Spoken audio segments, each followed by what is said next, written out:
നമസ്കാരം. Big boss big ബോസിൽ ഇന്നലെ അവസാനം ബിഗ് ബോസ് തന്നെ തോറ്റു. അവരാ പിടിവള്ളി ശരിയായില്ല. അതുകൊണ്ട് അവസാനം ഹോൾഡ് ചെയ്ത് പിടിക്കുക, അതായത് ഷോർട്ടർ ലെവലിൽ 3 പേരും ആ പിടിച്ചെടുത്ത് തന്നെ ഹോൾഡ് ചെയ്ത് പിടിക്കുന്ന ഒരു ടാസ്ക് കൊടുത്തു. അതിൻ്റെ അവസാനം അനുമോൾ ഫുള്ള് ഫൗളും ആയിരുന്നു കാണിച്ചുകൊണ്ടിരുന്നത്.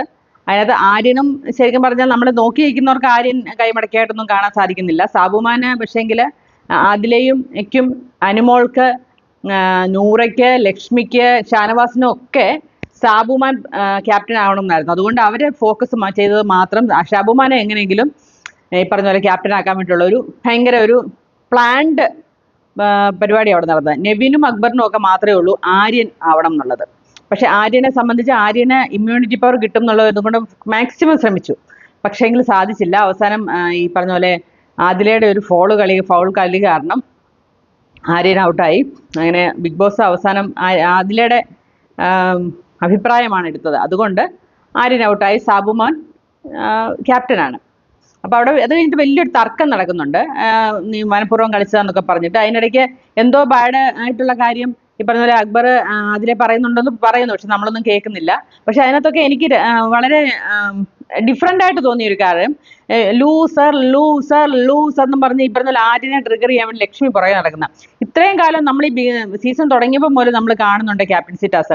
ഇതുവരെ ഇങ്ങനെ ഒരു സംഭവം നമ്മൾ കണ്ടിട്ടില്ല. വഴക്കൊക്കെ ഉണ്ടാവാറുണ്ട്, പക്ഷേങ്കിൽ ക്യാപ്റ്റൻസിക്ക് അങ്ങനെ വഴക്കൊന്നും ഉണ്ടാവാറില്ല. പക്ഷെ ഇതിപ്പം ഒരാൾ തോറ്റു എന്ന് പറഞ്ഞിട്ട് 2 പേര് തോറ്റു. അനുമോളും പോയി, നേരത്തെ പോയി. പക്ഷെ ആര്യന്റെ പുറകെ നടന്ന് ലൂസർ, അതായത് ലക്ഷ്മി വേറെന്തോ ഒരു കളി കളിക്കുകയാണ്. ലക്ഷ്മിയെ നോമിനേറ്റ് ചെയ്ത് ആര്യൻ ഇഷ്ടപ്പെടാതിരിക്കുകയോ മറ്റോ ആണെന്ന് തോന്നുന്നു. പിന്നെ അമ്മ കളി കളിക്കുന്നു എന്നൊക്കെ ആൾക്കാർ പറയുന്നതിൻ്റെ ഒക്കെ ഒരു ഭാഗമായിട്ട് മാറിയതാണെന്ന് തോന്നുന്നു. അത് തന്നെയല്ല, വലിയൊരു ചേഞ്ച് വന്നിരിക്കുന്നത്. ആദില ഷാനവാസിന്റെ പേരാണ് ഇന്നലെ നോമിനേഷനിൽ പറഞ്ഞത്.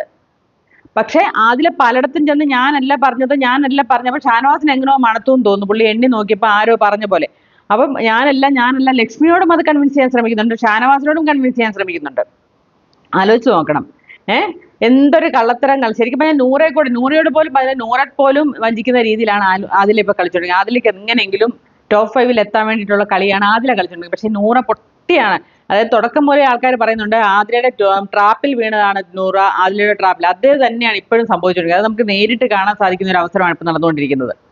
മനസ്സിലായോ? അപ്പം വിശദമായ വിവരം ഞാൻ വീഡിയോക്കകത്തിട്ടാം. ഇപ്പം നടക്കുന്ന വളരെ രസകരമായ ടാസ്ക്കാണ്. ലൈവ് കാണാൻ പറ്റുന്നത്. അതായത് നെവിനെ ആക്ടിവേറ്റ് നിന്നില്ലെങ്കിൽ ഇനി ബിഗ് ബോസിന് ജീവിതമില്ലെന്ന് ബിഗ് ബോസിന് തന്നെ മനസ്സിലായി. അപ്പം നെവിനെ ആക്റ്റീവ് ആക്കി കുറച്ച് ഫണ്ട് വരാൻ വേണ്ടിയിട്ടുള്ള ഒരു പ്രോഗ്രാം, അതായത് മോർണിംഗ് ടാസ്ക് നടന്നുകൊണ്ടിരിക്കുകയാണ്. ലൈവ് കാണാൻ പറ്റുന്നവരെ കാണുക. നല്ല രസകരമായ ടാസ്ക്കാണ് നടക്കുന്നത്. ബാക്കി അടുത്ത വീഡിയോയിൽ പറയാം.